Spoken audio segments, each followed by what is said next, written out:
A true leadership begins within. Marcus Aurelius once said, "You have power over your mind, not outside events. Realize this, and you will find strength."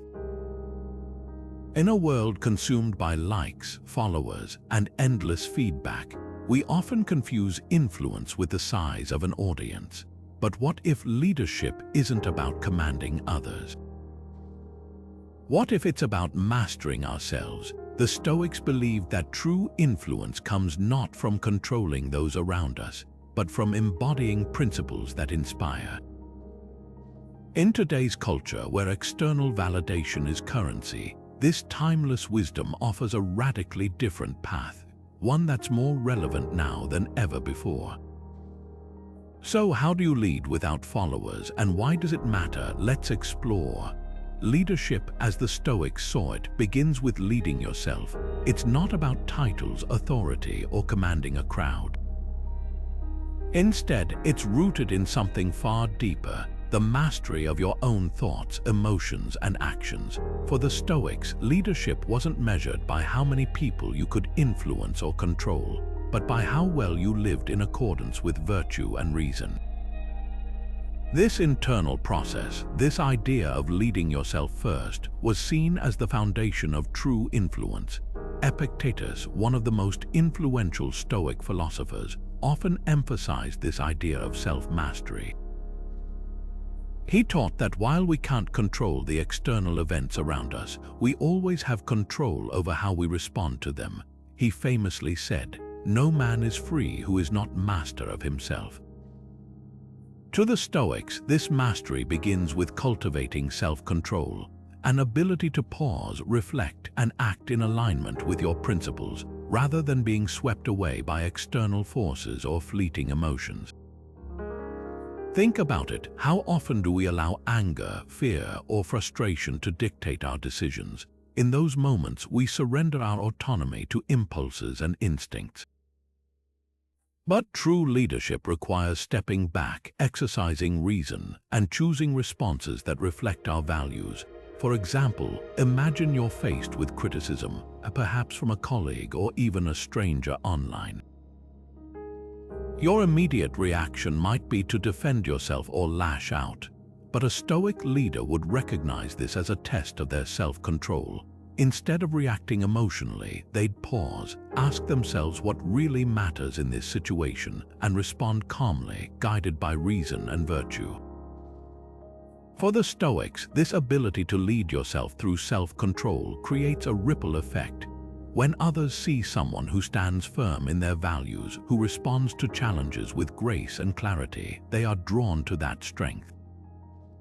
Not because it's imposed on them, but because it inspires them. This is influence without force, a quiet kind of leadership that comes from within. But self-control is just the starting point.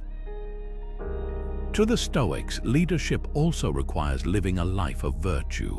Virtue, in their view, meant aligning your actions with the four cardinal values: wisdom, courage, justice, and temperance.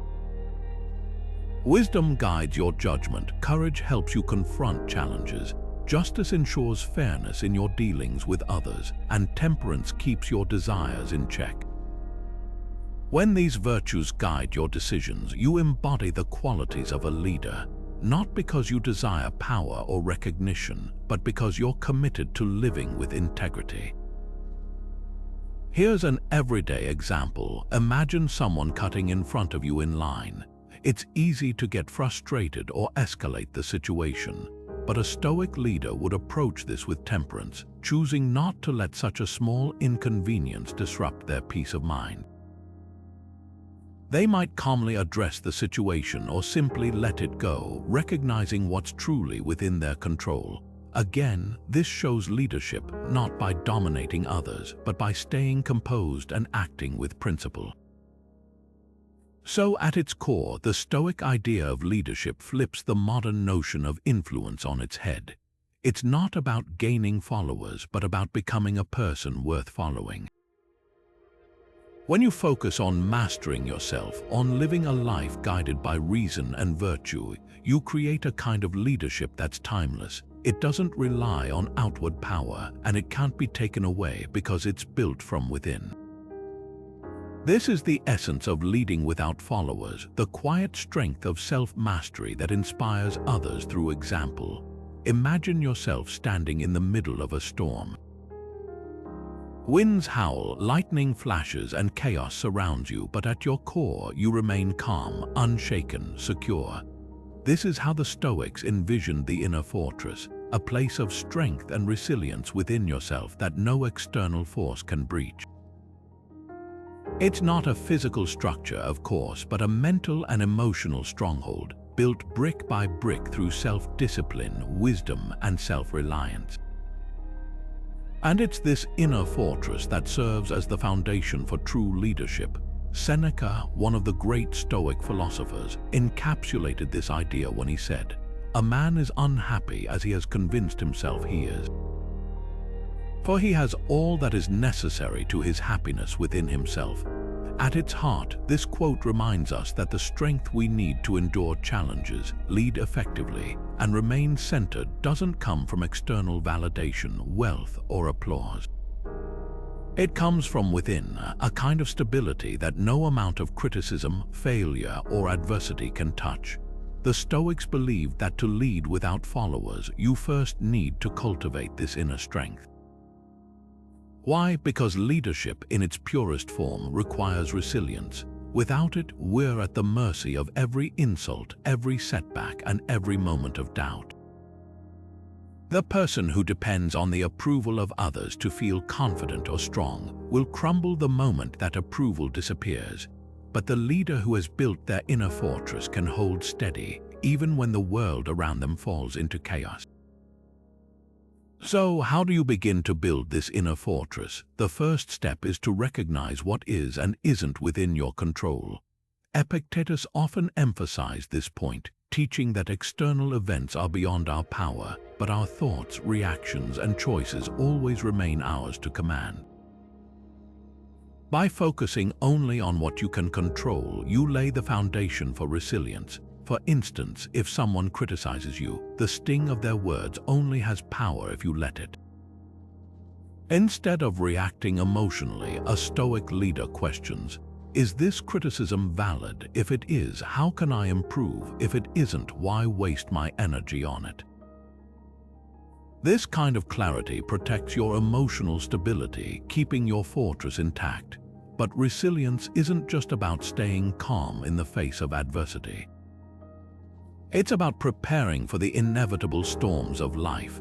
The Stoics practiced a concept called premeditatio malorum, or the premeditation of evils. They would reflect on potential challenges, loss, failure, rejection, not to dwell in negativity, but to build emotional strength. By imagining these situations, they mentally prepared themselves to face them without fear. Picture a leader who's faced multiple failures in their career. Instead of being paralyzed by setbacks, they see them as opportunities to learn and grow.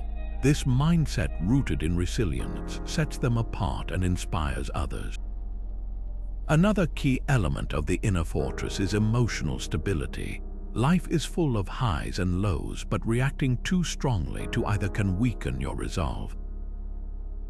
The Stoics advocated for equanimity, maintaining a balanced, steady mind regardless of what happens around you.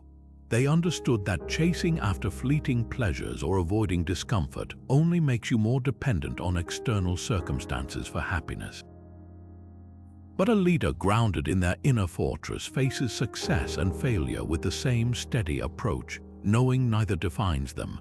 Consider this: have you ever witnessed someone remain calm under pressure when everyone else is panicking?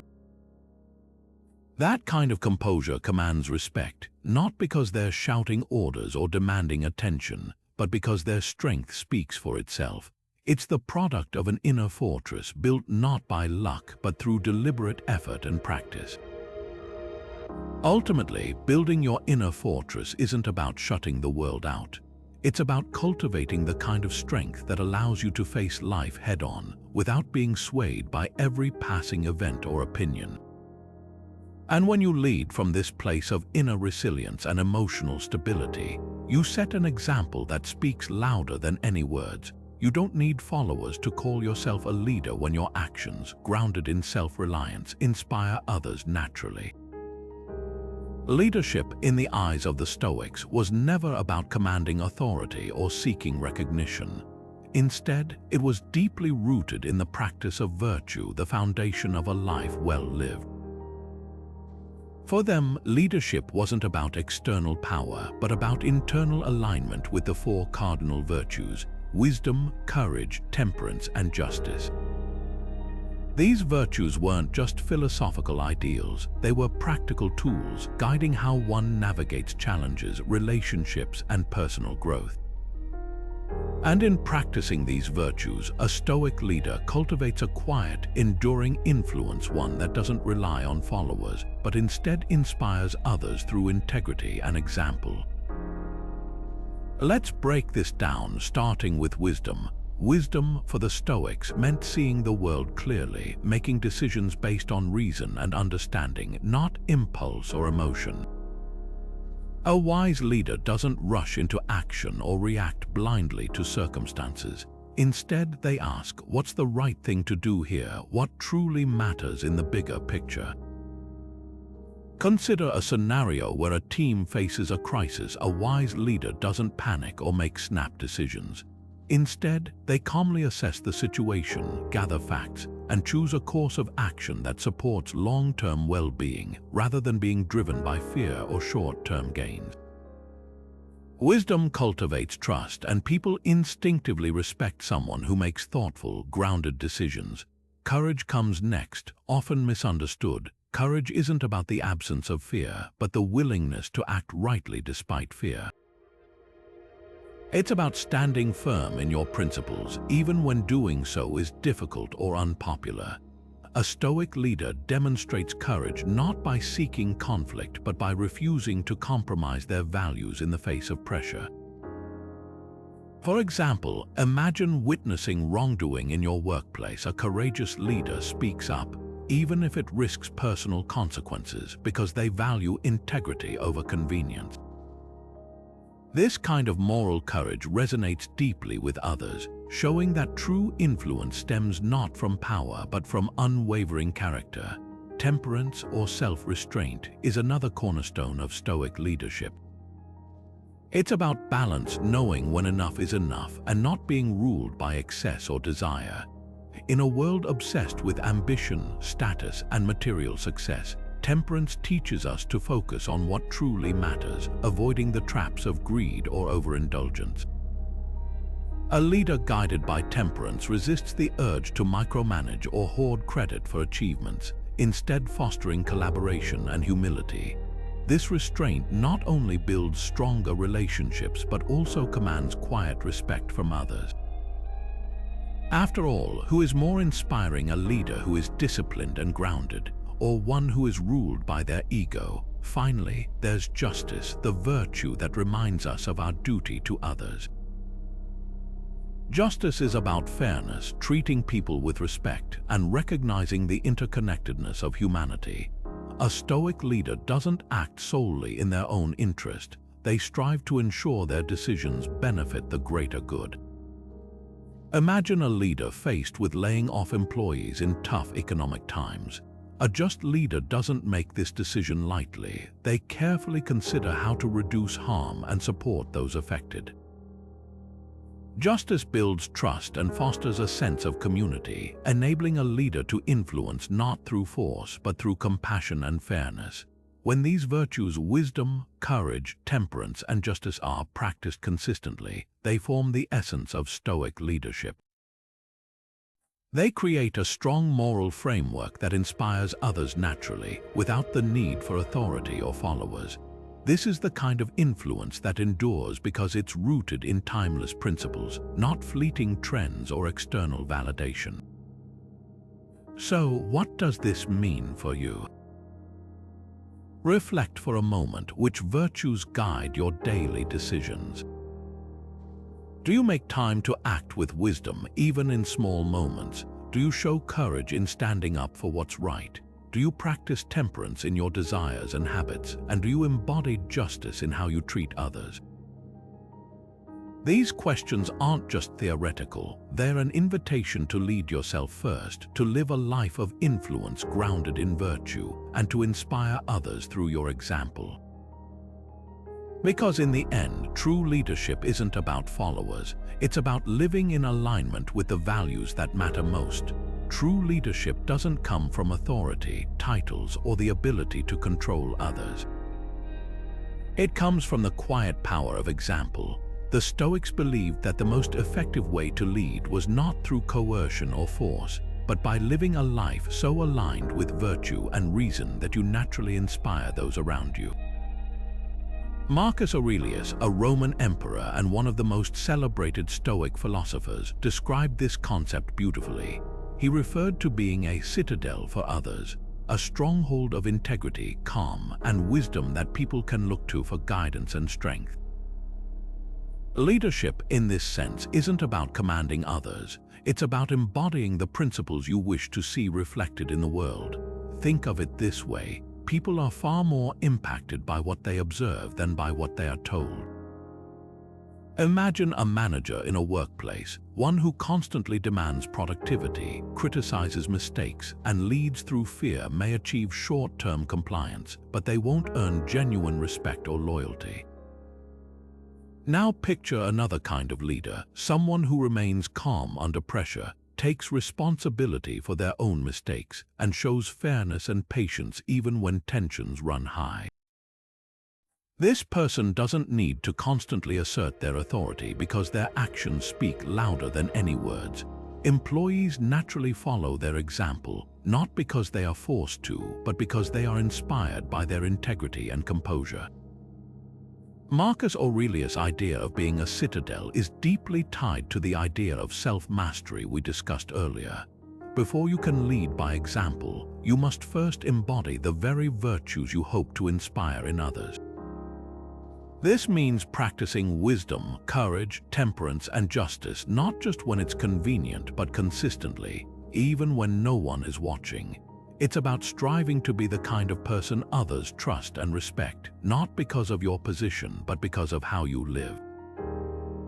This doesn't mean striving for perfection. Even Marcus Aurelius, one of the most powerful men in the world, recognized his own flaws. Instead, it's about the effort, the daily choice to align your actions with your values.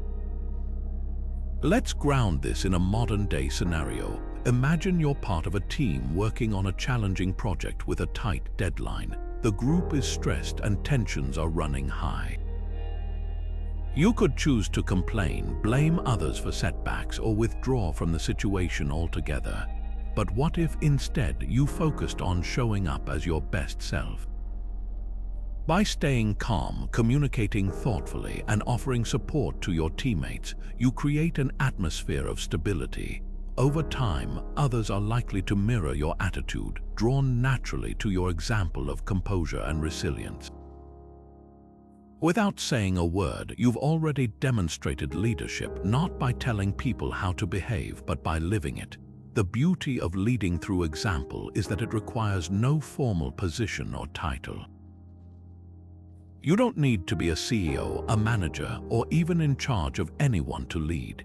The power of your actions alone can inspire those around you, whether it's family, friends, co-workers, or even strangers.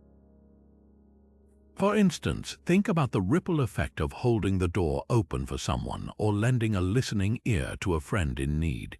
These small acts may seem insignificant, but they embody the Stoic virtues of kindness, justice, and selflessness. Over time, these consistent actions build trust and influence in ways that no amount of authority can replicate. Ultimately, the Stoic path to leadership challenges us to let go of our need to control others and instead focus on controlling ourselves. By acting as a citadel, a rock of stability and virtue, we naturally draw others toward us. And it's worth reflecting, what kind of example are you setting in your daily life? Are you the calm in the storm, the source of wisdom and strength in moments of chaos? Leading by example doesn't require you to be perfect, but it does require you to be intentional. When you live as a model of the values you believe in, You become a quiet, powerful force of influence, one that doesn't demand followers but earns them effortlessly. One of the most powerful lessons the Stoics offer on leadership and life in general is the concept of detachment from outcomes. At first, this might sound counterintuitive. After all, aren't results what we're all striving for? Don't influence and leadership exist, at least in part, to achieve specific goals? The Stoics, however, invite us to think differently. They teach that while it's natural to have goals, our true focus should be on what we can control: our actions, our effort, and our intentions. The outcomes, they argue, are never fully in our hands, and tying our sense of fulfillment or success to results is a surefire way to invite frustration, anxiety, and disappointment. Epictetus captured this idea perfectly when he said, "Some things are up to us and some things are not." What's up to us? Our thoughts, decisions, and actions, essentially, the things within the sphere of our influence. What's not up to us? Everything else, the reactions of others, external circumstances, and the eventual outcomes of our efforts. By focusing exclusively on what's within our power, we not only free ourselves from unnecessary suffering, but we also become more effective leaders and individuals. This shift in mindset allows us to act with clarity, free from the weight of expectations that might otherwise cloud our judgment. To understand how this applies to leadership, let's consider an example. Imagine you're leading a team on an important project. You pour everything into it: careful planning, clear communication, and tireless effort. But in the end, external factors, maybe shifting market demands or unforeseen challenges, cause the project to fall short of its goals. A leader overly attached to outcomes might see this as a failure, internalizing a sense of inadequacy or even lashing out at the team. But a Stoic leader would review the situation differently. They would ask themselves, did I do everything within my control to the best of my ability? Did I act with integrity and give my full effort? If the answer is yes, then no amount of external failure can diminish their sense of fulfillment. They've succeeded in what matters most, aligning their actions with their principles. Detachment from outcomes doesn't mean apathy or a lack of ambition. On the contrary, it encourages you to strive for excellence in everything you do. The difference lies in where you place your emotional investment. Instead of fixating on results, which are influenced by countless variables beyond your control, you focus on the effort and care you put into the process. This mindset not only protects your peace of mind, but also makes you a more effective leader. Why? Because you're no longer paralyzed by fear of failure, nor swayed by the need for external validation. You're free to act with courage and clarity, guided by your values rather than by the shifting tides of circumstances. Now take a moment to reflect. How often do you measure your worth or your effectiveness as a leader based on outcomes? Think of a time when you did everything right, but things still didn't go as planned. How did you respond? Did you dwell on what went wrong, or did you acknowledge your effort and move forward? Shifting your perspective to focus on actions over results isn't easy. It takes practice and self-awareness. But as you work on this, you'll begin to notice a profound sense of freedom. Failures won't sting as deeply, and successes won't come with the crushing pressure to always replicate them. Instead, you'll find steady confidence in knowing that you've done your part to the best of your ability. This detachment from outcomes also sets a powerful example for those around you. When others see a leader who remains composed and resolute regardless of external results, they learn to adopt the same mindset. You inspire them not by demanding perfection, but by showing that effort, integrity, and intention matter more than any single result.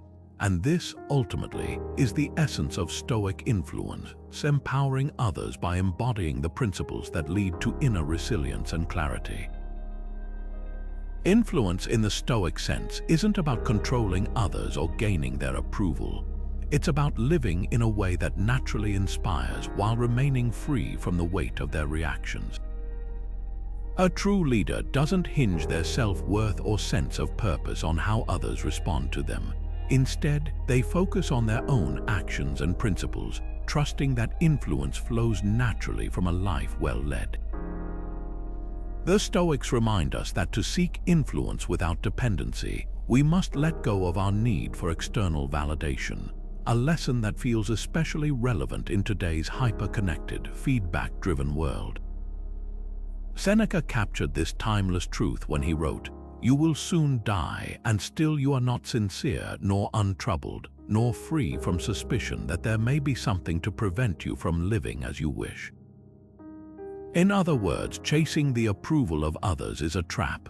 Public opinion is fickle, constantly in flux, and beyond your control. One day, the crowd may sing your praises, the next they may turn against you. If your sense of self is tied to these shifting currents, you'll find yourself in a constant state of anxiety, never able to secure lasting peace. The Stoics offer an alternative. Focus instead on living with integrity. Let your actions, not the applause or criticism of others, define you. So, how do we influence others without becoming dependent on their reactions? The first step is understanding that influence isn't about trying to make people think or act a certain way. That kind of control is both impossible and unnecessary. Instead, Stoic influence comes from embodying the virtues you wish to see in others. By consistently living with wisdom, courage, justice, and temperance, you set an example that others are naturally drawn to. They see your steadiness, your principles, and your actions, and they're inspired not because you're actively seeking their attention, but because your way of living speaks for itself. Take, for instance, someone who remains calm and composed during a heated discussion. Instead of engaging in the chaos or trying to convince everyone to agree with them, they focus on presenting their thoughts clearly and respectfully. This self-mastery often has a greater impact on the people around them than any forceful argument could. Their detachment from the need to win frees them to act in alignment with their values and allows their demeanor to influence others in a lasting way. Another key to influencing without dependency is practicing detachment from praise and criticism. The Stoics taught that neither should hold power over you. Praise, while pleasant, can lead to complacency or a craving for more. Criticism, on the other hand, can derail you if you take it personally. Instead of being swayed by either, the Stoic approach is to evaluate feedback objectively. If someone praises you, ask yourself, is this recognition deserved? Have I truly acted in alignment with my principles? If so, accept the praise with humility, but don't let it inflate your ego. Similarly, if you're criticized, ask, is there truth in this feedback? Can I learn from it? If the criticism is valid, use it as an opportunity for growth. If it isn't, simply let it pass. This detachment ensures that your sense of self remains rooted in your own judgment, not others' opinions. Seneca further warned against this dependency when he wrote about the fleeting nature of public opinion. What is to be gained in setting a high value on things that will vanish into thin air? Public approval, like fame or fortune, can disappear in an instant. To base your happiness or sense of success on something so temporary is to build a house on sand. The Stoics remind us that true fulfillment comes from within, from knowing that we've acted with integrity and stayed true to our principles, regardless of how others may react. Ultimately, influencing without dependency requires releasing the need for validation. This doesn't mean you stop caring about others or the impact of your actions. On the contrary, it's about caring in the right way, focusing on what you can control, your effort, your intentions, your example. By letting go of the need for approval, you lead with authenticity and strength. And ironically, it's this freedom from dependency that makes your influence all the more profound, because it's rooted in sincerity, not a desire to please. As a Stoic leader, you aim not to control others but to inspire them by living a life of virtue, no strings attached. How well do you truly know yourself? It's a simple question, but one that cuts to the heart of effective leadership both in Stoic philosophy and in life. The Stoics believed that self-awareness was not just important but essential to becoming a leader worth following. They frequently emphasized the idea that before you can guide others, you must first understand and master your own thoughts, emotions, and motivations. The unexamined life, as the famous Greek philosopher Socrates once put it, is not worth living, and for the Stoics, an unexamined leader is incapable of leading authentically or effectively. Self-awareness begins with self-examination, asking yourself hard questions and being willing to confront uncomfortable truths. The Stoics encouraged introspection as a daily practice. Marcus Aurelius, for example, would write in his journal each night, reflecting on his actions, thoughts, and choices. He would ask himself if he lived according to virtue, if he was ruled by reason rather than impulse, and if he upheld his values throughout the day. This habit wasn't about self-criticism or perfectionism. It was about understanding himself better and ensuring his life aligned with his principles. By knowing his own character deeply, he could lead with clarity and consistency, unaffected by the shifting opinions or demands of others. So, what role does self-awareness play in leadership? First and foremost, it helps you identify your true motivations. Ask yourself, why do you want to lead? Is it to gain recognition, to feel powerful, or is it because you hope to serve others and make a meaningful impact? The Stoics would urge you to look honestly at your motivations, free from ego. They believed that leadership rooted in external desires like fame, wealth, or approval was fragile because it depended on factors outside your control. True leadership, in contrast, comes from within, from a genuine desire to live in alignment with your values and to inspire those around you to do the same. Knowing your motivations also helps you stay grounded when challenges arise. Imagine a leader facing criticism or conflict. Without self-awareness, their actions might be driven by defensiveness, anger, or fear. But a self-aware leader can step back, examine their emotions, and act thoughtfully rather than react impulsively. They understand why certain situations trigger them and can choose responses that reflect their higher principles rather than their fleeting emotions. For instance, if a team member points out a mistake you've made, are you quick to justify yourself and shift the blame, or do you pause, reflect, and respond with humility and openness? Self-awareness allows you to rise above ego and lead with integrity. Additionally, self-awareness helps you understand your strengths and weaknesses. The Stoics believed that no one was perfect and that acknowledging your limitations was a sign of wisdom, not failure. By recognizing the areas where you fall short, you create space for growth and improvement. More importantly, you avoid the common trap of overconfidence, a trait that often leads to poor decisions and a loss of trust from those you lead. A self-aware leader knows when to seek advice, when to delegate, and when to admit they're wrong. This humility not only makes them more effective but also earns the respect of those around them. To illustrate this, picture someone who tries to lead without self-awareness. Perhaps they're unaware of their tendency to interrupt others, dismiss differing opinions, or act out of insecurity rather than confidence. Over time, these behaviors erode their credibility and alienate their team. Now contrast that with a leader who regularly reflects on their actions, acknowledges their missteps, and works to improve. This leader earns trust not by being perfect, but by being authentic and self-aware. So, how well do you know your own motivations, your strengths, your blind spots? The Stoics remind us that leadership starts with looking inward. Self-awareness isn't just a tool for personal growth, it's the foundation of influence.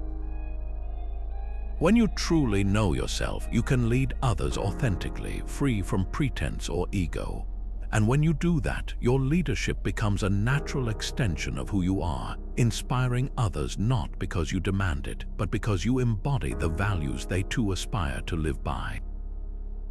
Clear thinking is the backbone of effective leadership, and the Stoics believed that rationality, the ability to think objectively and act in accordance with reason, was one of the most important qualities a leader could cultivate. For them, rational decision-making wasn't just a practical skill, it was a moral responsibility. Marcus Aurelius, the Stoic emperor, emphasized this in his Meditations when he wrote, "You have power over your mind, realize this and you will find strength." This idea reminds us that no matter what chaos surrounds us, no matter the pressures or emotions at play, the ability to pause, think clearly, and act with reason is always within our grasp. But how often do we actually lead with reason? For many, emotional reactivity is the default. It's easy to let frustration, fear, or anger take control in difficult situations. Yet the Stoics saw this as a failure of leadership. Emotional reactivity clouds judgment, pulls us away from our values, and often leads to decisions that we regret. Let's consider an example. Imagine a manager overseeing a project that's running behind schedule. Frustrated by the delays, they lash out at their team, blaming them for the setbacks and making spontaneous, unrealistic demands to push progress forward. The result, the team feels undervalued and demoralized, collaboration breaks down, and the quality of work suffers further. In this case, reacting emotionally not only failed to resolve the problem, but actually made the situation worse. Now contrast this with the Stoic approach. A Stoic leader in the same scenario would first take a moment to step back and assess the situation calmly. Instead of letting frustration dictate their actions, they would ask themselves, what's within my control here? What's the most rational way forward? By shifting their focus to solutions rather than blame, they might realize that the delays need to be addressed collaboratively by identifying bottlenecks and reallocating resources. They'd communicate with their team calmly, acknowledging the challenges without undermining morale, and take actions that reflect clarity and fairness. This is the power of rational decision, making it redirects energy from reactive emotions to thoughtful problem solving. Marcus Aurelius reminds us in Meditations if you are distressed by anything external, the pain is not due to the thing itself but to your estimate of it, and this you have the power to revoke at any moment. Simply put, it's not the external situation that creates turmoil, it's our interpretation of it. A Stoic leader recognizes this and does the work to train their mind, focusing on what the situation requires rather than allowing emotions to hijack their decision-making. The Stoic approach to rationality isn't about suppressing emotions or pretending they don't exist. It's about understanding that emotions are natural but shouldn't control us. When anger or fear arises, a Stoic pauses and examines it. They ask, why am I feeling this way? Is this emotion helping or hindering me? By taking this step back, they create space between stimulus and response, giving themselves a chance to make decisions based on reason rather than impulse. This practice of rational decision-making doesn't just benefit the leader, it benefits everyone around them. When a leader remains calm and composed in the face of challenges, it sets a tone for the entire group. Their ability to think clearly becomes a stabilizing force, inspiring confidence and encouraging others to approach problems with the same level-headedness. Rationality, in this way, isn't just a personal skill, it's a form of leadership that empowers others to rise above emotional reactions as well. So, the next time you're faced with a difficult decision or a high-pressure situation, ask yourself, am I reacting emotionally or am I thinking clearly? Take a moment to pause, reflect, and align your choices with reason. In doing so, you embody one of the core principles of Stoic leadership, the calm, rational mindset that turns challenges into opportunities for growth and inspires those around you to stay grounded, no matter the storm. Patience is often underestimated in its power, yet it stands as one of the most important virtues a leader can cultivate. For the Stoics, patience wasn't about passively waiting or enduring hardship without action. It was an active, deliberate practice of enduring challenges calmly, with wisdom and self-control. In leadership, patience transcends simply biding your time. It shapes how you respond to obstacles, disagreements, and the natural imperfections of life and people. And for a leader aiming to influence without followers, patience is critical. It fosters trust, builds understanding, and allows you to act with reason rather than impulse. Think about how often impatience leads to problems in leadership. Maybe a manager insists on rushing a decision without fully understanding the issue, only to realize later that they overlooked critical details. Or perhaps a parent becomes frustrated with a child who isn't meeting expectations and reacts harshly, damaging the bond of trust. These scenarios illustrate what happens when a leader prioritizes immediate results or emotional reactions over the long-term benefits of calm, measured responses. Patience, as understood by the Stoics, requires acknowledging that much of life lies outside our control. Marcus Aurelius wrote, "You must be like a rock the waves keep crashing over. It stands unmoved and the raging of the sea falls still around it." This doesn't mean standing idle, it means approaching situations with steadiness, allowing emotion and urgency to settle so that clarity can emerge. A leader who practices patience doesn't rush decisions out of fear or frustration. Instead, they take the time to observe, understand, and act thoughtfully. Consider patience in the context of relationships. One of the biggest mistakes in leadership, whether at work, at home, or in your community, is expecting others to immediately align with your perspective. People have different thoughts, emotions, and experiences shaping their actions. A Stoic leader recognizes this and exercises patience, taking time to understand others rather than imposing instant solutions. For example, imagine working with someone who resists feedback. Instead of forcing an outcome or reacting with frustration, a patient leader listens, seeks to understand the root of the resistance, and carefully fosters an environment of trust over time. This approach doesn't just solve a single issue, it strengthens the relationship and builds a foundation for future collaboration. Patience also plays a vital role in how you handle setbacks or moments of pressure. In moments of adversity, it's easy to feel the urge to act quickly just to relieve discomfort, but the Stoics remind us that haste often leads to poor decisions.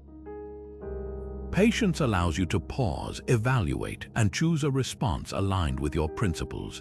Think of a delayed project, an unexpected criticism, or even something small like a cancelled meeting. Reacting with frustration rarely improves the situation. Instead, patience enables you to remain calm, reframe the challenge, and focus on what's within your control. Over time, this ability to respond rather than react becomes a hallmark of your leadership. It shows others that you are steady and dependable even when things don't go as planned. The beauty of patience is that it's not just for others, it benefits you as well. Impatience often leads to stress, strained relationships, and a sense of futility when results don't appear immediately. Patience, on the other hand, frees you from the need for constant urgency. It replaces tension with composure and allows you to maintain your own peace of mind, even in the midst of external chaos. This calm presence is naturally influential.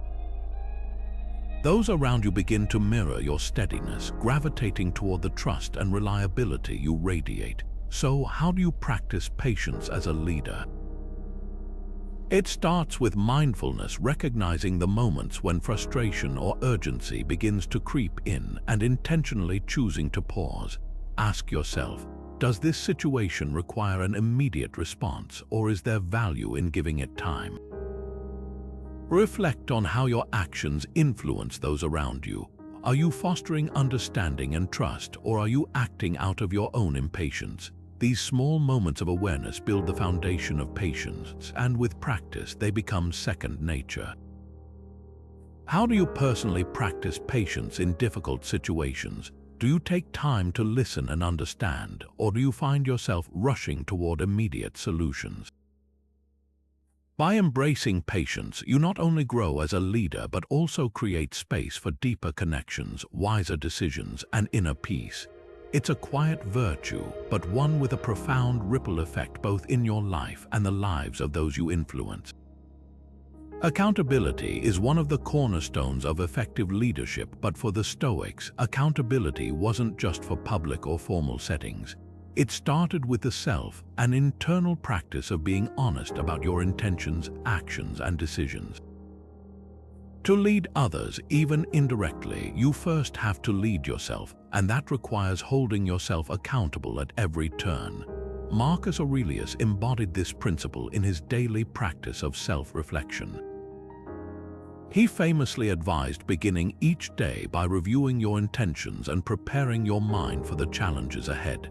This wasn't just about planning, it was about setting a tone of responsibility for how he would show up in the world. In Meditations Marcus wrote, "At dawn, when you have trouble getting out of bed, remind yourself, I am rising to do the work of a human being." This simple exercise was a way of grounding himself in his purpose and keeping his actions aligned with his values. He didn't rely on external forces to guide him or blame others for his shortcomings. Instead, he constantly turned inward, asking, "Am I acting justly? Am I being honest with myself? Am I truly living according to the virtues I believe in?" This daily accountability was how he ensured his leadership was not about power, but about integrity and service. Now think about how you start your day. Do you pause to reflect on how you want to approach it? Do you take a moment to consider your intentions, not just what you want to achieve, but how you want to show up? This small act of clarity can make a profound difference in how you navigate challenges and decisions.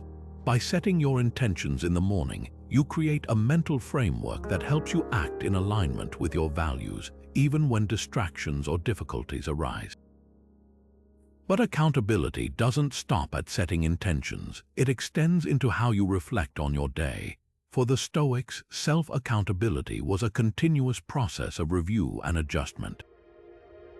At the end of each day, Marcus Aurelius would reflect on his actions, asking himself whether he lived up to his principles. Did he show patience in moments of frustration? Did he act with courage in the face of fear? Did he exercise justice and fairness in his decisions? This honest evaluation wasn't about self-criticism, but about growth. By identifying where he fell short, he could take steps to improve and ensure he did better the next day.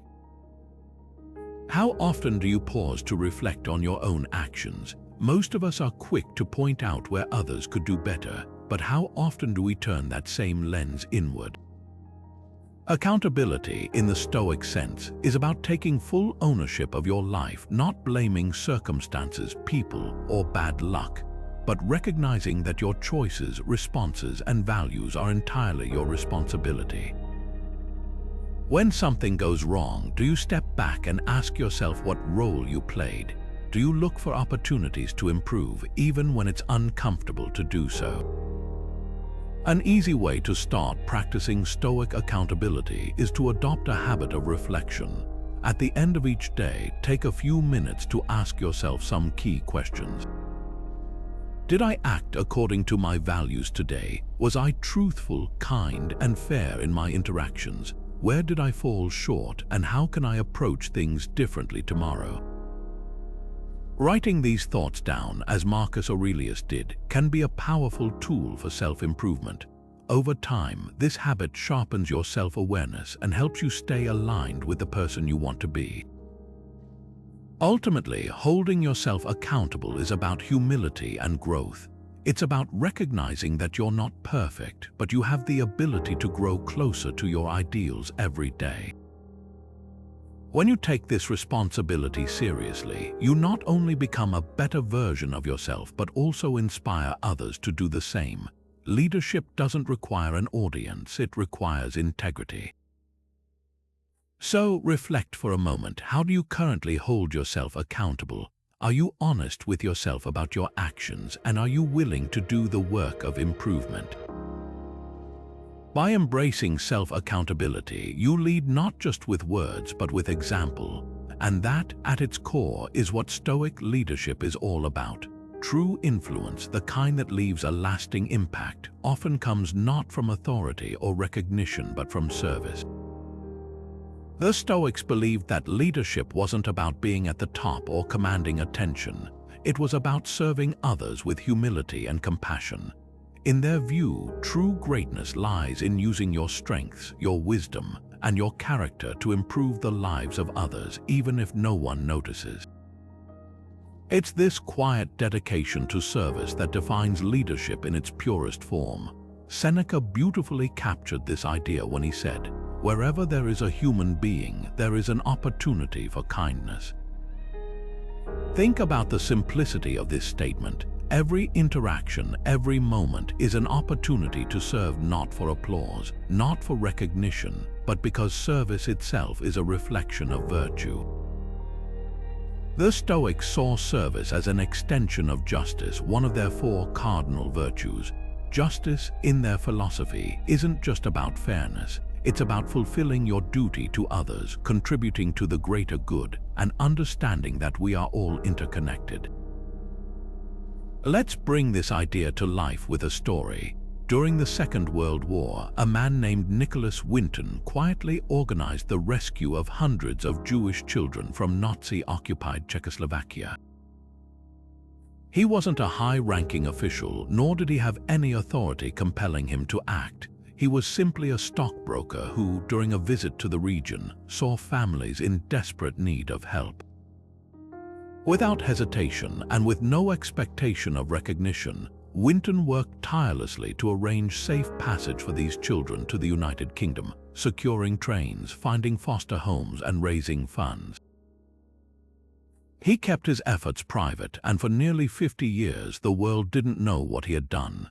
It wasn't until his wife discovered a scrapbook documenting his actions that his story came to light. Even then, Winton downplayed his heroism, stating that he merely did what anyone should do when faced with such suffering. This story exemplifies the Stoic approach to leadership through service. It shows us that you don't need a title or followers to make a difference. Winton's quiet acts of service saved lives, inspired countless others, and left an enduring legacy, not because he sought fame, but because he acted in alignment with justice and kindness. Now, reflect on what this means in your own life. How often do we overlook opportunities to serve because the gesture seems small or insignificant? The Stoics remind us that no act of service is too small. Whether it's listening to someone who needs support, offering help without being asked, or simply treating others with respect and fairness, these moments of service are where true influence begins. Leading through service also requires humility. It's about putting others' needs ahead of your ego. This can feel counterintuitive in a world that often equates leadership with visibility and control, but Stoic philosophy challenges that idea. A leader who serves doesn't seek credit or validation, they act because it's the right thing to do. This humility not only builds trust, but it also inspires others to adopt the same mindset. The ripple effect of quiet service can extend far beyond what we can see. So ask yourself, how can you serve those around you today? What small way can you embody leadership through action rather than authority?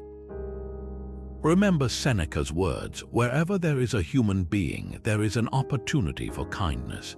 By embracing this principle, you lead not by commanding others, but by inspiring them through the strength of your character and your willingness to contribute to something greater than yourself.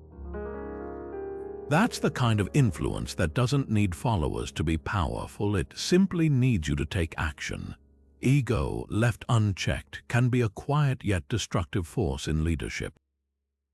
It clouds judgment, strains relationships, and distances us from what truly matters, living with integrity and serving others.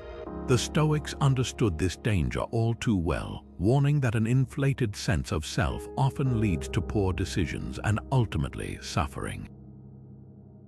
Ego convinces you that your importance lies in how others perceive you, in your titles, accomplishments, or power.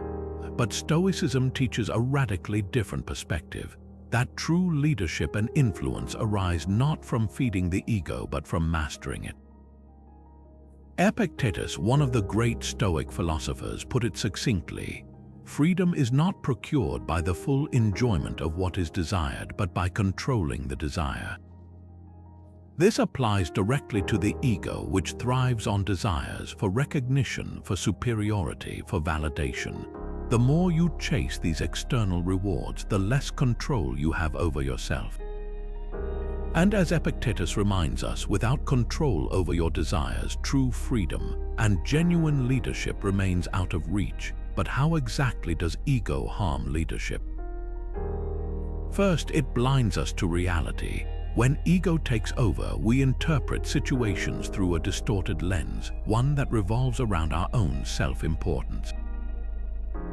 We may overlook the contributions of others, dismiss constructive feedback, or make decisions based on how they will reflect on us rather than what will benefit the greater good.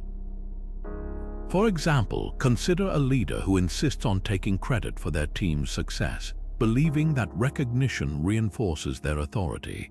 Over time, this behavior alienates the team, erodes trust, and stifles collaboration. Ego, in this case, not only damages relationships but undermines the very influence the leader is striving to maintain. Ego also makes us reactive. A person ruled by ego might feel personally attacked by criticism, even when it's offered in good faith. They may avoid admitting mistakes out of fear that it will tarnish their image. But this defensiveness creates a fragile foundation for leadership, one built on insecurity rather than strength. Imagine a leader who refuses to acknowledge an error in judgment during a project, choosing instead to deflect blame onto others. This might protect their ego in the moment, but at what cost? Their credibility suffers, the trust of their team diminishes, and opportunities for growth are lost. Stoicism offers powerful tools to overcome the ego. At its core is the practice of humility, an honest recognition of our limitations and interconnectedness. Marcus Aurelius, the Roman emperor and Stoic philosopher, frequently reminded himself of his own mortality and the vastness of the universe. By reflecting on how small we are in the grand scheme of things, we gain a sense of perspective that deflates the ego's exaggerated sense of self-importance. Leadership, then, is not about elevating yourself. It's about fulfilling your role with wisdom and service, knowing that you're a tiny yet meaningful part of a much larger whole. Another Stoic practice for dismantling ego is regularly questioning your own motives. Before making decisions, ask yourself, am I acting out of a desire to serve others, or am I trying to protect or bolster my own image? This simple act of reflection can reveal where the ego is influencing your actions, allowing you to course correct. For instance, are you resisting feedback because it challenges your sense of competence? Are you making decisions based on what others will think of you, rather than what's objectively best? By naming the ego's role in your decision-making, you weaken its power over you. Finally, cultivate gratitude. Ego thrives on scarcity. It convinces you that you need more recognition, more power, more success to be enough. But gratitude shifts your focus to what you already have.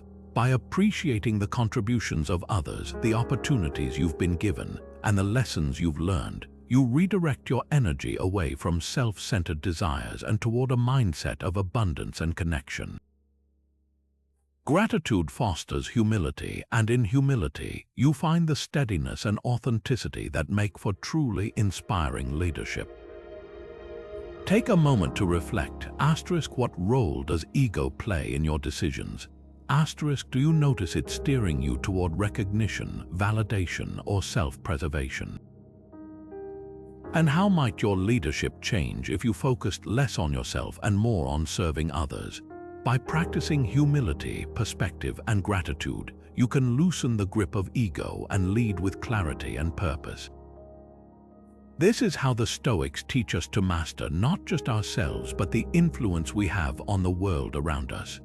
Criticism is inevitable, no matter who you are or what role you play in life.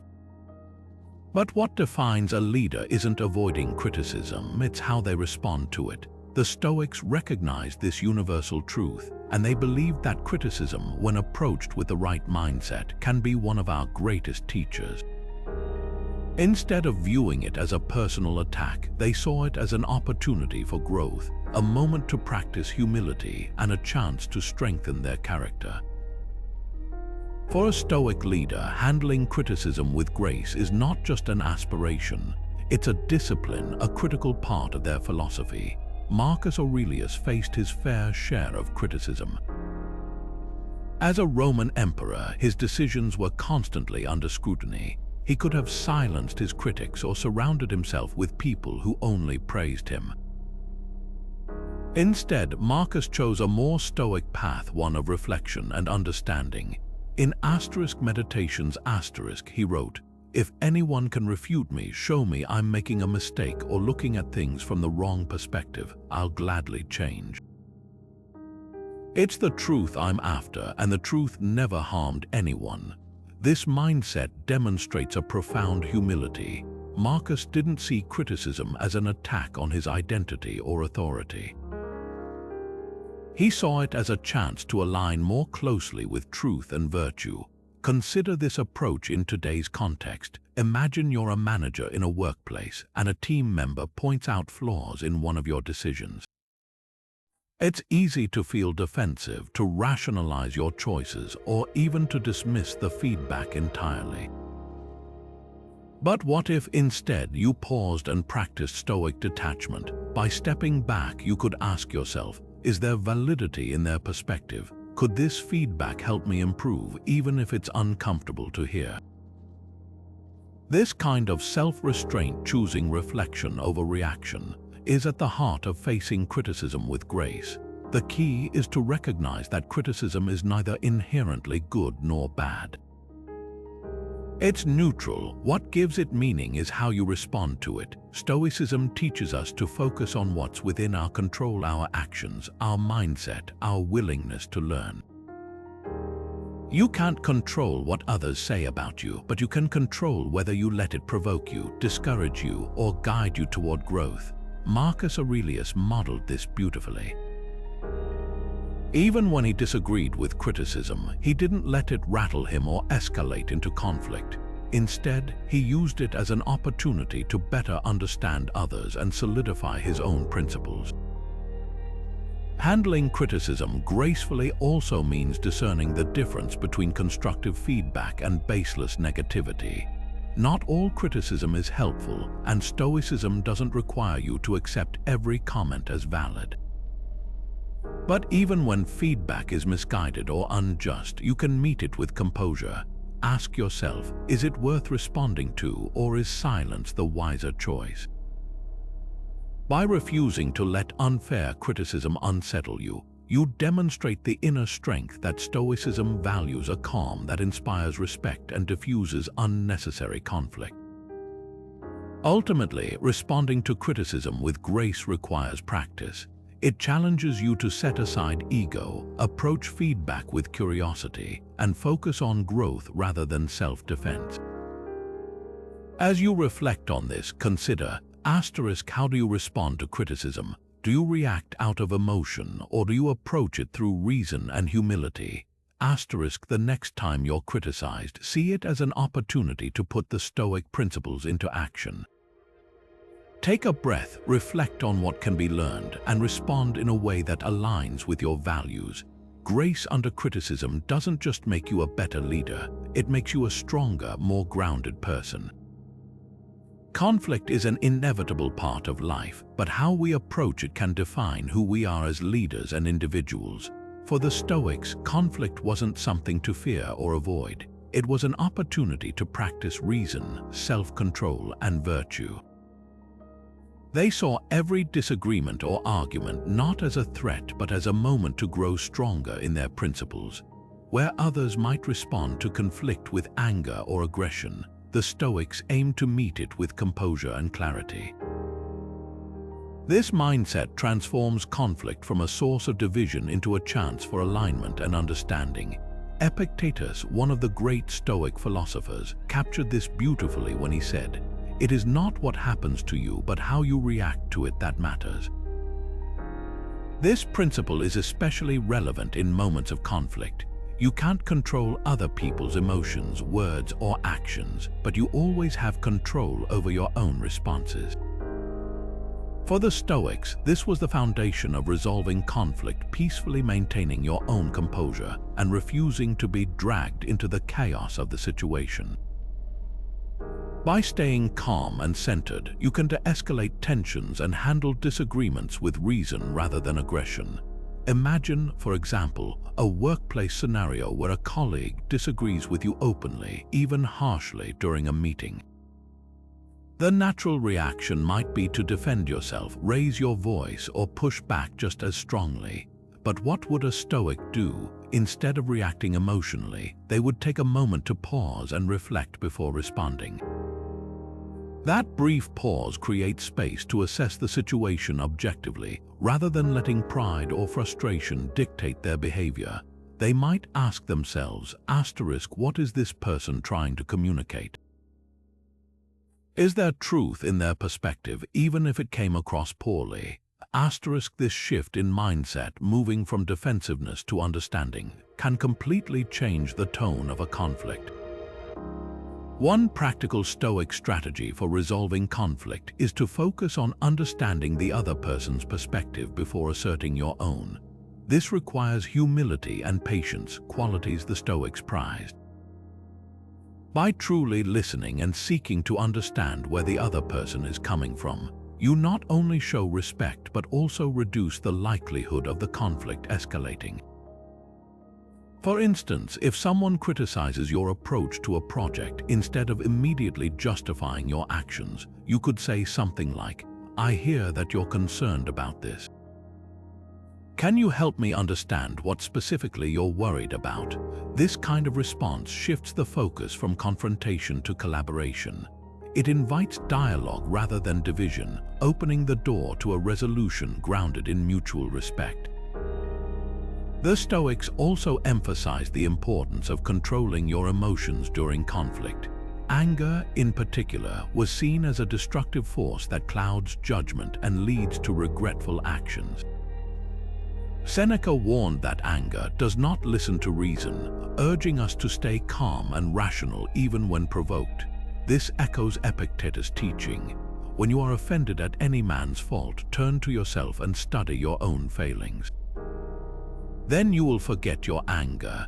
By reflecting on your own imperfections, you come to realize that you're not so different from the person you're in conflict with. This perspective fosters empathy and helps dissolve the emotional charge of the disagreement. Ultimately, the Stoic approach to conflict isn't about winning or overpowering the other person. It's about preserving your own peace of mind while working toward a resolution that aligns with virtue. It's about asking yourself, what does this situation require of me? How can I respond in a way that reflects wisdom, patience, and fairness? Conflict then becomes less about me versus them and more about finding a path forward together. The next time you find yourself in a tense disagreement, remember the Stoic mindset. Pause before reacting, seek first to understand, and let reason guide you. The more you practice this, the more you'll find that conflict isn't something to fear. It's an opportunity to embody the virtues of patience, humility, and resilience. After all, as Epictetus reminds us, your reaction is always within your control, no matter how chaotic the situation may seem. Silence is often misunderstood in a world that values noise, quick responses, and constant input. But for the Stoics, silence wasn't about passivity or avoidance. It was a deliberate and powerful leadership tool. They understood that silence, when used thoughtfully, has the ability to foster understanding, diffuse tension, and create space for deeper reflection. In leadership, silence can sometimes speak louder than words. It's in the pauses between reactions, the moments of quiet observation, that true influence is often found. How often do you truly listen before speaking? It's a simple question, but one worth reflecting on. So often we rush to respond, to fill the silence, or to assert our point of view, but in doing so, we miss the opportunity to fully understand. The Stoics believed that thoughtful silence is an essential aspect of wisdom. It allows us to listen not just to words, but to context, emotions, and the unspoken messages that reveal so much. As Epictetus wisely advised, nature gave us one tongue and two ears so that we could hear twice as much as we speak. Silence, therefore, isn't just the absence of words. It's an active practice of restraint, self-control, and focus. History offers us powerful examples of leaders who understood the value of silence. One striking story comes from Abraham Lincoln, the 16th President of the United States. Known for his extraordinary leadership during one of the most tumultuous periods in American history, Lincoln often used silence to great effect. In one instance, during a heated cabinet meeting, his advisors were at odds over a critical decision. Instead of rushing to assert his authority or steer the discussion, Lincoln sat quietly, allowing the room to debate and air their perspectives. His silence wasn't disengagement, it was a deliberate act of listening. Only after everyone had spoken did Lincoln weigh in with his thoughts, which were carefully considered and encompassed the nuances of the discussion.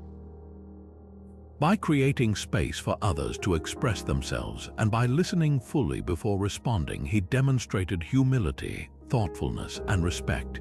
His silence didn't weaken his influence, it amplified it. This kind of thoughtful silence is especially impactful in moments of conflict.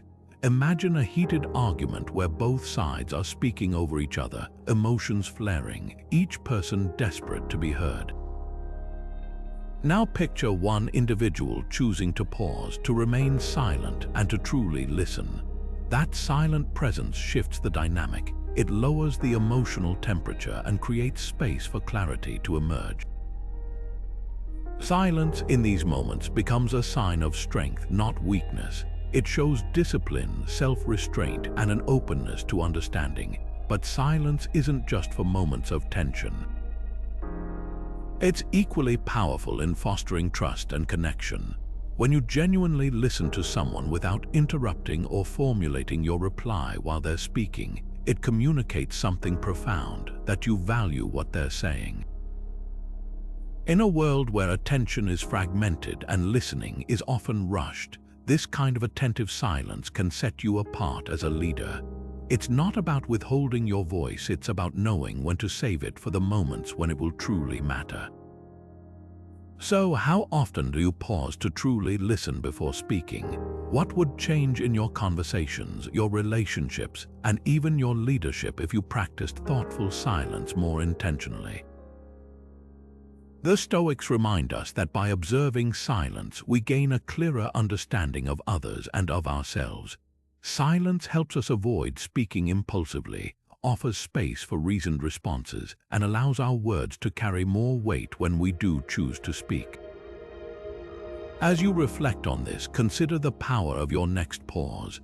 The next time you feel compelled to jump into a conversation or respond right away, take a breath and embrace the silence.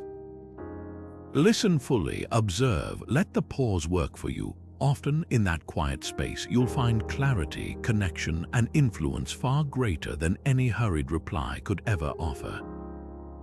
True leadership doesn't come from imposing ideas or forcing change. It comes from sharing knowledge and wisdom in a way that empowers others to discover the truth for themselves. The Stoics deeply understood this principle, and perhaps no one exemplified it better than Seneca. His famous letters, written to his friend Lucilius, are a masterclass in teaching without preaching. Through these writings, Seneca shared his insights and reflections, offering guidance in a tone that was thoughtful, relatable, and deeply personal. He didn't lecture or push. Instead, he invited Lucilius, and by extension, all of us who read his letters today, into a conversation about living virtuously and navigating life's challenges. One striking aspect of Seneca's approach is that he never claimed to have all the answers. In fact, he often admitted his own shortcomings and framed his lessons as principles that he, too, was working to apply in his life. For example, in one of his letters, Seneca wrote, "I am not a wise man, and I shall never be. I am content with being a lover of wisdom." This humility made his teachings approachable and inspiring. By positioning himself not as a moral authority but as a fellow traveler on the journey of self-improvement, Seneca created an environment where learning could happen naturally, without resistance or defensiveness. This is the essence of teaching without preaching, sharing what you've learned in a way that invites others to explore and reflect, rather than demanding that they accept your perspective. Think about it. How likely are you to embrace advice or ideas when they're delivered in a way that feels authoritative or condescending? Most of us instinctively resist being told what to do or how to think. But when someone shares their experiences and insights in a spirit of openness and curiosity, it sparks reflection and curiosity in return. It creates a dialogue, not a lecture. So, how can we embody this principle in our own lives? First, it starts with intention. When you share your knowledge or advice, ask yourself, am I trying to help someone grow, or am I trying to prove I'm right? The difference may seem subtle, but it's profound. Teaching without preaching requires letting go of ego. It's not about being seen as the expert, but about meeting others where they are and offering guidance that feels relevant and accessible. Let's ground this with a practical example. Imagine a friend comes to you feeling overwhelmed by stress. Instead of immediately offering solutions or telling them what they should do, consider taking a Stoic approach. Share a principle or practice that's been helpful for you, framing it as something they might find useful. For instance, you might say, "I've been in situations like that before, and one thing that helped me was focusing on what I could control rather than everything that felt overwhelming." It might be worth trying, but only if it resonates with you. This kind of sharing respects the other person's autonomy and invites them to engage with the idea on their own terms. Seneca's letters remind us that true influence comes from humility and sincerity. By sharing knowledge as a gift rather than a command, we empower others to think critically and take ownership of their own growth. This approach doesn't just make us better leaders, it deepens our relationships and fosters mutual respect. Now take a moment to reflect. How do you share your knowledge with others? Do you find yourself wanting to prove your point, or do you create space for dialogue and discovery? The Stoics challenge us to lead by example, sharing what we've learned not to win arguments, but to inspire others to think, reflect, and grow. After all, true wisdom isn't about telling people what to think. It's about helping them uncover the strength and clarity already within them. Adversity is an unavoidable part of life. It comes at us in different forms: setbacks, failures, disagreements, or unexpected challenges. But it's how we respond to these moments that defines us, both as individuals and as leaders. The Stoics believed that adversity wasn't something to fear or avoid. Rather, it was one of life's most valuable teachers. They framed every obstacle not as a roadblock, but as an opportunity to grow stronger, wiser, and more resilient. And in doing so, they revealed a powerful pathway for leading by example, even in the toughest of times. Marcus Aurelius, the Roman emperor and Stoic philosopher, famously wrote, "The impediment to action advances action." What stands in the way becomes the way. What did he mean by this? Marcus is inviting us to see obstacles not as things that stop us, but as the very tools we need to move forward. When faced with adversity, our instinct might be to resist, to complain, or to retreat. But the Stoic perspective challenges us to reframe these moments, to ask, what can I learn from this? How can I use this difficulty to become better, stronger, or even more compassionate? Imagine a situation where a project you've worked on for months falls apart at the final stage. What would the typical reaction be? Frustration, anger, maybe even blame. But the Stoic leader would take a step back and see this setback as an opportunity. Perhaps it's a chance to refine the project, to uncover weak points that can now be strengthened. Or maybe it's a chance to model perseverance for the people around you, showing them what it looks like to face failure with composure and regroup with renewed focus. By embracing adversity rather than being defeated by it, you transform the obstacle into a stepping stone for growth. The Stoics didn't just advocate for enduring adversity, they saw it as a test of character. It's easy to appear virtuous, calm, and wise when everything is going smoothly, but true leadership is revealed in the moments when things fall apart. In those moments, people look to how you react. Do you maintain your composure? Do you approach the challenge with humility and resilience, or do you crumble, lash out, or give up?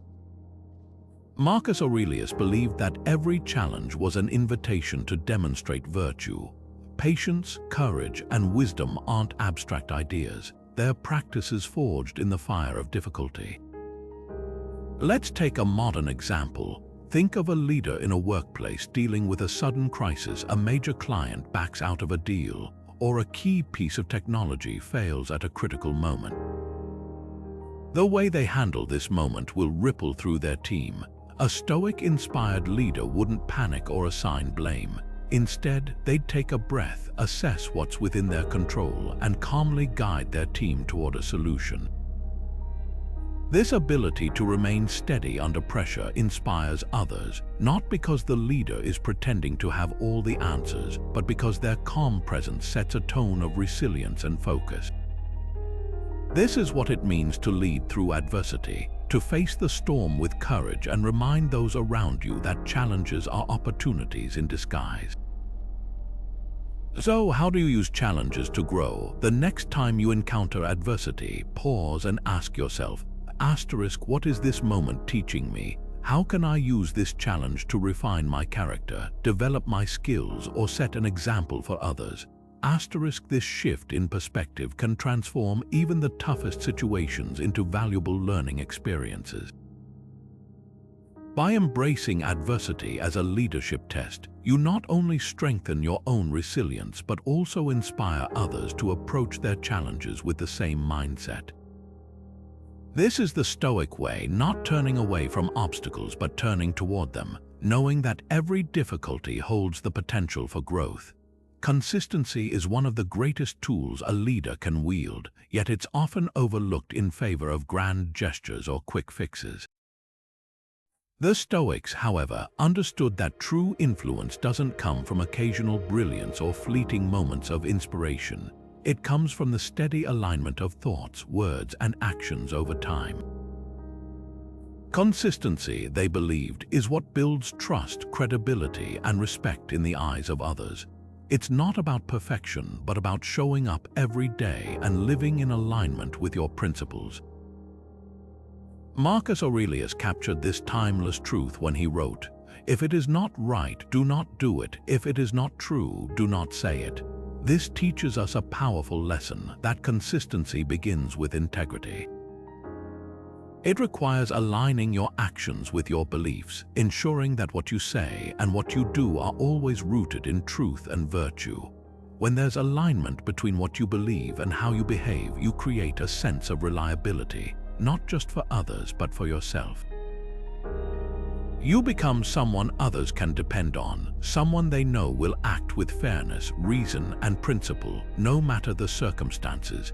In modern leadership, whether in the workplace, at home, or in your community, consistency plays an equally vital role. Think for a moment about a leader you admire. Chances are it's not because of one standout achievement, but because of the way they consistently uphold their values. These leaders don't just inspire in moments of success, they inspire in the way they handle failures, setbacks, and everyday challenges. Their ability to remain steady and principled, regardless of the situation, creates trust. People know where they stand with this kind of leader. They know what to expect because consistency removes uncertainty. On the other hand, inconsistency can erode trust faster than almost anything else. Imagine working with a leader who is kind and supportive one day, but reactive and unfair the next, or someone who preaches the importance of teamwork but frequently takes credit for others' contributions. When actions and words don't align, people disengage. They lose confidence not only in the leader but in the environment that leader has created. Over time, inconsistency creates confusion and resentment, two things that undermine influence and credibility. So how can we as leaders practice Stoic consistency? It starts with self-awareness. What are the values you hold most deeply? What kind of example do you want to set for others? Once you've clarified these answers, the next step is to ensure that your daily actions reflect them. For instance, if you value fairness, are you consistent in how you treat people, whether they're a peer, a subordinate, or someone who has no power over you? If you value communication, do you consistently listen as much as you speak? These small, everyday alignments build the foundation of consistent leadership.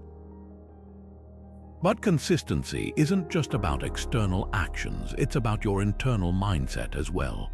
The Stoics understood that our sense of integrity comes from being consistent in how we think and perceive the world.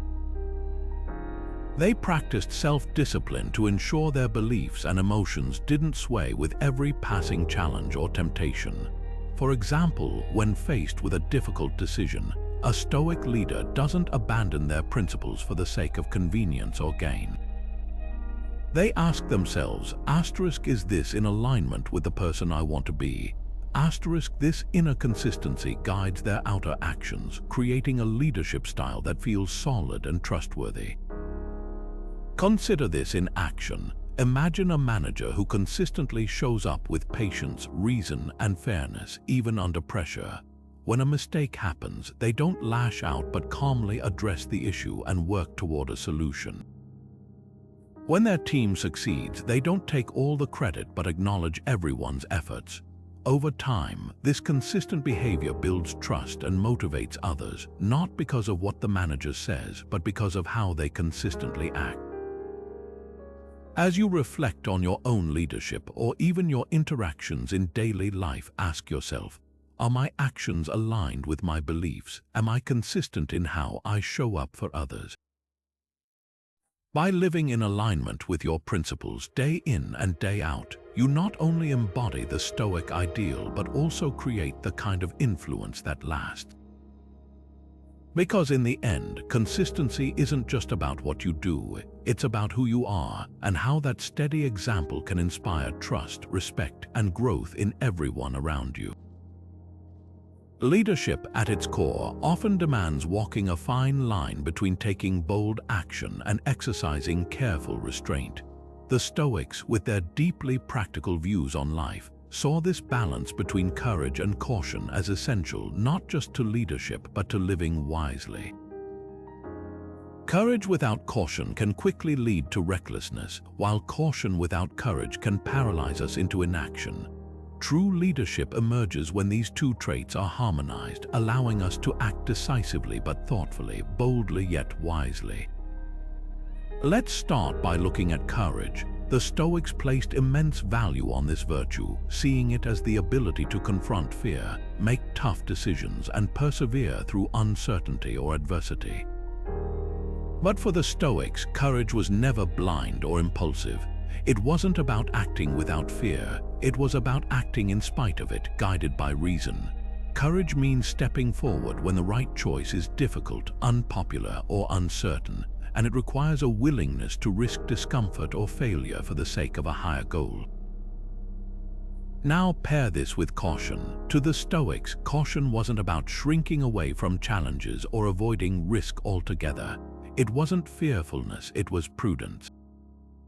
Caution involves careful consideration of the potential consequences of your actions. It ensures that your boldness is grounded in foresight and understanding, not impulsivity. Caution allows you to anticipate challenges, avoid unnecessary harm, and weigh the long-term implications of your decisions. Here's the key: courage and caution are not opposites. They're complementary forces, and great leadership arises when you can balance them effectively. Imagine you're facing a major decision, perhaps launching a new project, confronting someone about an issue, or stepping into an unfamiliar role.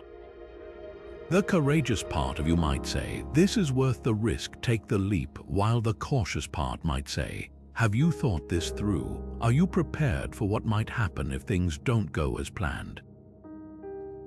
Both perspectives are valuable. If you only listen to courage, you may overlook critical risks and act recklessly.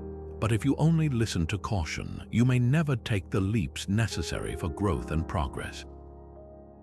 The balance lies in asking the right questions. A Stoic leader might approach the situation by examining both sides. What's the best course of action? What's within my control? What risks are worth taking? And how can I minimize unnecessary harm? For the Stoics, this process was rooted in reason, taking time to evaluate the facts, weigh the risk versus reward, and align decisions with their values. Let's ground this in an example. Think of a firefighter standing outside a burning building. Courage drives them to rush into the flames to save lives, but caution ensures they assess the structure for safety before doing so. Without courage, they wouldn't act. Without caution, they might act recklessly and endanger themselves unnecessarily. The balance between these two traits allows them to perform heroically yet wisely, a lesson that applies to every facet of leadership. Now consider how this applies to your own life. When you're confronted with a challenge, how do you find the balance between these two forces? Are there times when you've let caution hold you back from seizing opportunities? Or moments when unchecked courage led to avoidable mistakes? Reflecting on these questions can help you develop a more stoic approach to decision-making. The next time you face a tough choice, try to embody this balance. Be bold enough to act, but calculated enough to ensure your actions are well considered. The Stoics remind us that great leadership isn't about swinging to extremes. It's about finding the harmony between courage and caution, and letting that balance guide you to decisions that are both impactful and wise. That's the kind of leadership that not only inspires others but also stands the test of time. A true leader, especially in the Stoic sense, doesn't aim to create a long line of followers. Instead, their legacy is built on something far more enduring: the ability to inspire others to lead themselves. This is the essence of inner leadership. It's not about commanding attention or leaving behind monuments of personal greatness. It's about sparking the kind of transformation that empowers others to think deeply, act virtuously, and find strength within their own character. The impact of such leadership often ripples across generations, not because it is shouted from the rooftops, but because it resonates quietly in the hearts and minds of those it touches. One compelling historical example of this is Socrates, the philosopher who greatly influenced Stoic thought. Socrates didn't write books, hold titles, or gather throngs of worshippers. Instead, he spent his life asking questions, challenging assumptions, and encouraging those around him to examine their beliefs and values. He didn't hand out answers or demand loyalty. He simply encouraged people to think for themselves. His legacy lives on not because he imposed his ideas on others, but because he inspired critical thinking and the pursuit of wisdom that shaped countless philosophers after him, including Epictetus, Seneca, and Marcus Aurelius. What Socrates left behind wasn't a following, it was a way of approaching life that continues to influence the world thousands of years later. This idea of leaving a legacy through inspiration rather than control is deeply aligned with Stoic philosophy. The Stoics understood that true influence comes not from trying to shape others to fit your mold, but from living so authentically and virtuously that others are naturally drawn to follow your example. A Stoic leader doesn't demand admiration or allegiance, they quietly lead by the strength of their own character.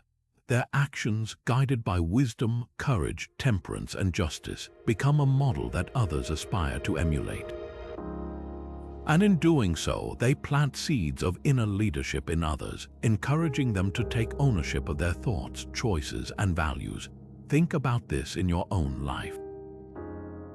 Have you ever been inspired by someone who didn't actively set out to lead you, but simply lived in a way that made you think deeply about how you approach your own life? Perhaps it was a colleague who always stayed calm under pressure, or a friend who quietly upheld their principles regardless of circumstances. These are the people who leave a lasting impact, not by telling you what to do, but by showing you what's possible when you live in alignment with your values. This kind of legacy doesn't require fame, power, or recognition. It requires integrity. A parent who teaches their children the value of kindness and resilience leaves a legacy of inner leadership. A teacher who inspires their students to think critically and find their own voice leaves the same. Even in small, everyday actions, we all have the ability to inspire those around us, not by seeking followers, but by living with purpose and authenticity. So, what kind of legacy are you building? Are you striving to inspire others by leading with humility, courage, and wisdom? Or are you caught in the trap of seeking approval, recognition, or control? The Stoics remind us that the most enduring influence we can have comes from within. By focusing on developing ourselves and living virtuously, we create a ripple effect that touches others in profound and meaningful ways, a legacy not of followers but of empowered individuals who in turn inspire others to lead themselves. As we close, let's take a moment to reflect on the timeless wisdom the Stoics have shared with us about leadership and its truest form. The principles we've explored, the importance of self-mastery, leading by example, embracing adversity, and balancing courage with caution, all point to a single transformative idea: that true leadership begins within. It's not about acquiring followers, titles, or recognition. Instead, it's about cultivating virtues that inspire others by your actions, your character, and the way you live your life. The Stoics remind us that in order to lead others, we must first lead ourselves. Self-mastery, as we've discussed, forms the foundation of this inner leadership. By exercising self-control, reason, and mindfulness, we can navigate life's challenges with clarity and purpose. Think back to Epictetus' teaching. You cannot control the actions of others, but you can control your own reactions. This simple yet profound truth equips us to influence the world around us, not through force or coercion, but through calmness and strength of character. We also explored the power of leading by example. The Stoics showed us that it's not what you say, but what you do that inspires others. People are drawn to those who live in alignment with their values, who embody wisdom, patience, and integrity in every action. Seneca's writings remind us that influence is most powerful when it's quiet, when it comes from the authenticity of living virtuously without seeking applause or validation. Adversity, too, plays a key role in Stoic leadership. Life's challenges, rather than being obstacles, are opportunities to demonstrate resilience and perseverance. Marcus Aurelius taught us to see every setback as a chance to grow stronger, to turn obstacles into stepping stones. This mindset not only strengthens us but also inspires others to embrace their own difficulties with courage and grace. Finally, Marcus Aurelius left us with the enduring principle of self-leadership. He wrote, "You have power over your mind, not outside events. Realize this and you will find strength." This statement is a guiding light for anyone striving to lead without followers. It reminds us that our thoughts, choices, and actions are within our control, and it is through mastering these that we can create a ripple effect of positive influence. Now, I want to leave you with this question. How can you embody these Stoic virtues in your own life? Whether it's staying calm under pressure, responding to criticism with humility, or simply showing kindness in your daily interactions, every small act of virtue has the potential to inspire others. You don't need a title or audience to lead. By practicing wisdom, justice, courage, and temperance, you can make a profound impact not just on others, but on the world around you. So, as you go about your day, remember that leadership isn't about followers. It's about becoming the kind of person worth following. The Stoics have shown us the way, but it's up to each of us to walk the path, to reflect on our actions, and to live in alignment with our highest values. In this way, you embody the quiet, transformative power of leading without followers, a power that starts within and leaves an impact far beyond what you might ever realize.